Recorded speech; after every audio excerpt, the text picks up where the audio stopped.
How's it going? Good to have you on here. Good. Thanks for the call, and I'm excited to chat with you today. How's the year been so far? You know what? This year has been a great year. We can't complain.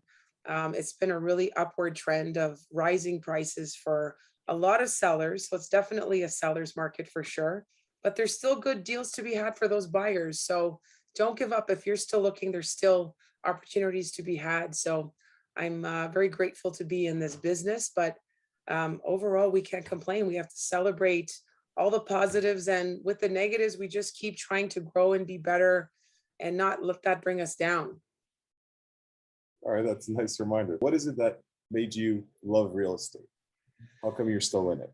You know what? I got into real estate very accidentally. It was actually, I got into it when I was at the bank. I was in banking for right after university. I went to McMaster and I worked at RBC and CIBC. And, it was my first corporate job where I was happy to be at an institution that everyone knew about. But over a period of time, you realize that when people are asking for investment advice, there's a lot more out there than just the banks. And it really opened my eyes to think, well, what about real estate? We had a lot of realtors in our branch that would come in and out. I would chat with them, would pick their brain.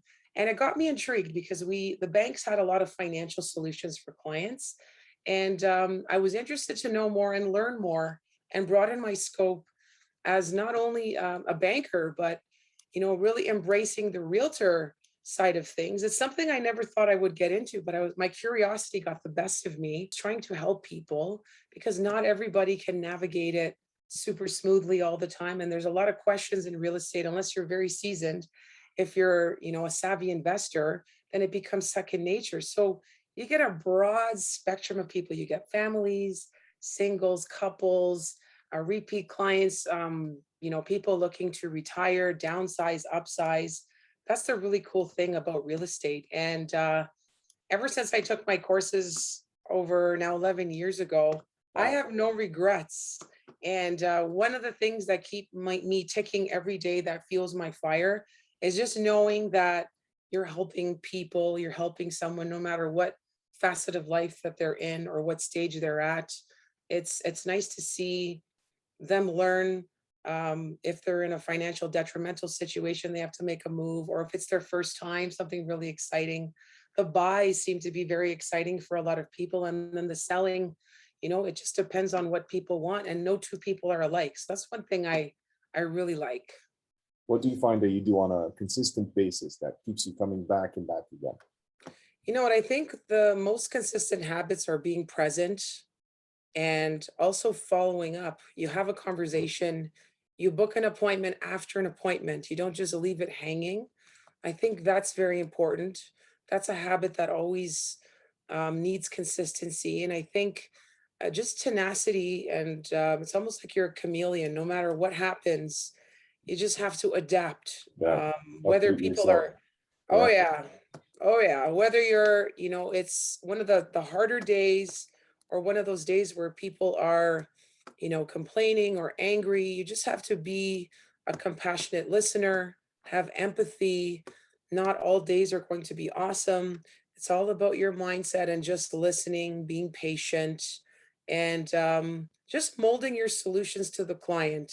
It's not always the same. No two people have the same needs, maybe something similar, but not different.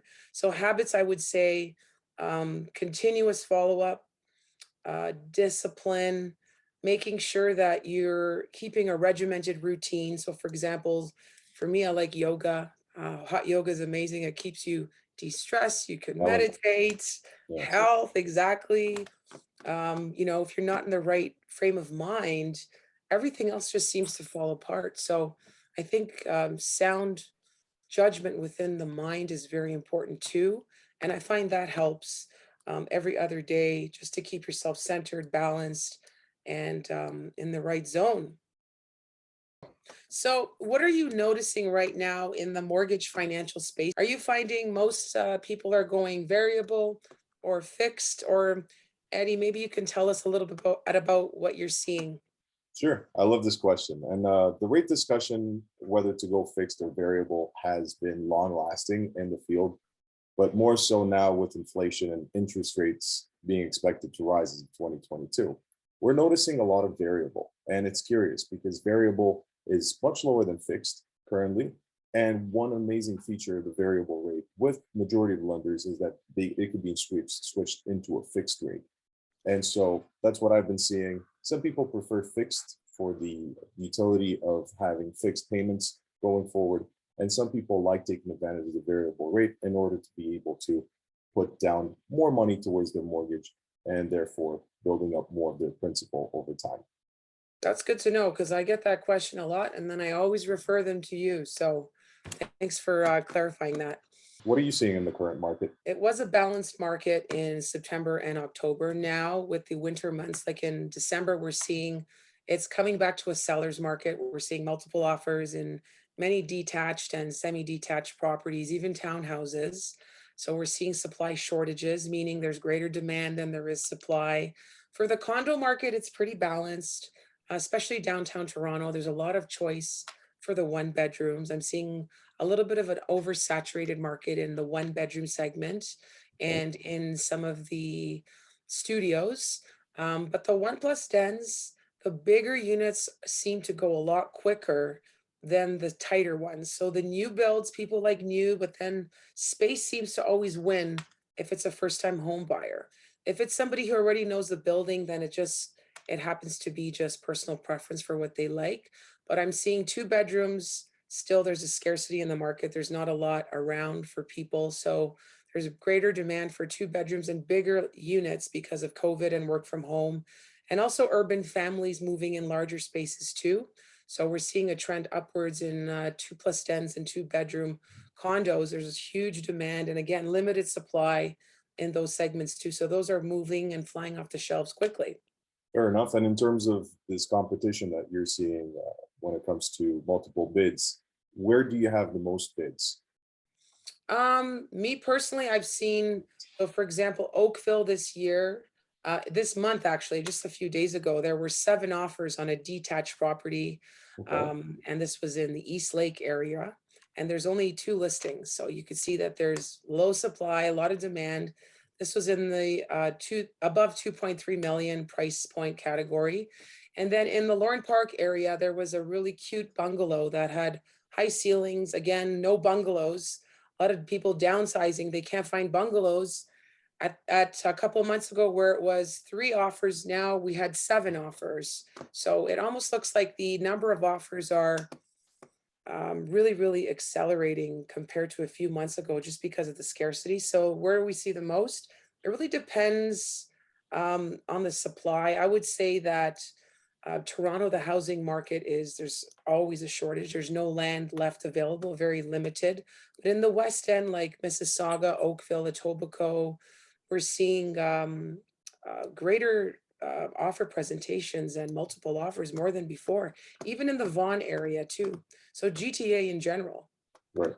And in terms of the prices, how much more are these going over the asking price? I know that's been a topic of conversation for the past couple of years where we've seen ridiculous offers over the asking price. Yeah, you know what? It really depends on what's sold in the area. And also sometimes when there's limited supply, the sold price, they don't make sense. So as much as clients want to understand, it was listed at 2 million, why is it selling for 2.5? That's 500,000 over asking. Is that insane? And we look at listing agents, everyone has a different style of marketing. They use, pricing low to sell high. It's just really a strategy, a marketing strategy to get foot traffic through the door. So a really good realtor is important so that you can establish what market value is, what sold price is. And once you can establish what the sold price is by asking your realtor, then you can, make an educated and informed decision about offer price. It actually has very little to do with list price and more to do with the facts and the statistics and what's sold in the neighborhood, things that are not posted on realtor.ca or Zolo or Yes. condos.ca. A lot of the back end research, you need a high value, educated, knowledgeable realtor who can point you in the right direction. And every property is different. I don't have a magic, one shot answer for that, but it really depends on the area, the property, and what's sold. in the area, usually in the last 60, 90 days. Right, comparables are very important on our brokering side too, because it shows what the a client could qualify for. And so going forward, some of them do speculate how much their property is worth. And yeah, assuming in the brokering field is not a good way of going about obtaining Right. business. So No, um, definitely. Okay, so Eddie, when it comes to properties, especially properties over 1 million, are you finding that a lot of your clients are able to put the 20% down? And do you find that it's easily accessible for most, let's say, first-time home buyers or even move-up buyers? What are your recommendations right now for down payment support? great question. And this has been a growing concern throughout the GTA and outside of it too. Now that properties have risen in price and they're becoming inaccessible to first-time home buyers, we've noticed they have a tendency of borrowing as much money as possible from either family members or investors outside. So we've seen private loans happen, and we've seen family helping out family, and at the same time we're working on an in-house product that's going to assist first-time homebuyers who haven't gathered the 20% down be able to get into the market without paying a ridiculous interest fee, such as for Mhm. private mortgage. And private mortgages go anywhere from 10 to 16, we've seen even 26%, which is ridiculous. We do our best to convert those people who have paid 26% in interest fees to a lower interest rate so that they can go ahead and enjoy their life. There are opportunities. I find that when there's a lot of stress on the market, there's always opportunities for growth in terms of new products and services that could help people get into real estate if that's what they want to do. And Mhm. as always, I'm going to recommend it. Okay, so Eddie, what do you think's better, choosing a mortgage broker or a bank rep, like at Scotia or RBC, one of the big five? What's better? Being a mortgage broker, we have a duty to hold on to our customers because we're 100% commission based. So for me, it's not a matter of getting the clients through the door and just getting their mortgage, but I want to build a long-term relationship with them. What does that entail? That entails me being as honest and as truthful about the conditions they're signing up for, and also working for them whenever I can. I find that bank workers usually have a set schedule to work from 9 to 6, let's say. I sometimes work on Sunday nights till 11, if not midnight. And I'm sure the same goes for you, right? Oh, yeah. We pull our weight for our clients because we want to see our clients happy. And whenever they come into the office and meet with us, it feels as though they're walking into our family. That's what we focus on. We want to make sure that they feel included and they feel as though they're always in the know. Right. I find that in the past couple of years, what's been happening is that um, we're doing a bit more hand holding in terms of not only updating our clients over email and phone calls. I also do text. So I'll just message them back and forth and find out what it is that they're missing, what they need, if whether they have any worries about the project. We're not just focusing on the mortgage side of things, but we're also focusing on them understanding that it's a whole mindset shift they need to go through in order for them to realize that, why, wait a second, I'm no longer just a renter. Now I'm a homeowner. So there's a bit of responsibility that comes attached with the growing appreciation of the house and with the making of the principal. So you're taking on a bit more wealth, right? All right, Sandy. So tell me, what do you think about current times? Is it still a good time to buy real estate? You know what? It absolutely is. I think there's a buyer for every property. And December and January are not traditional like they were pre-COVID.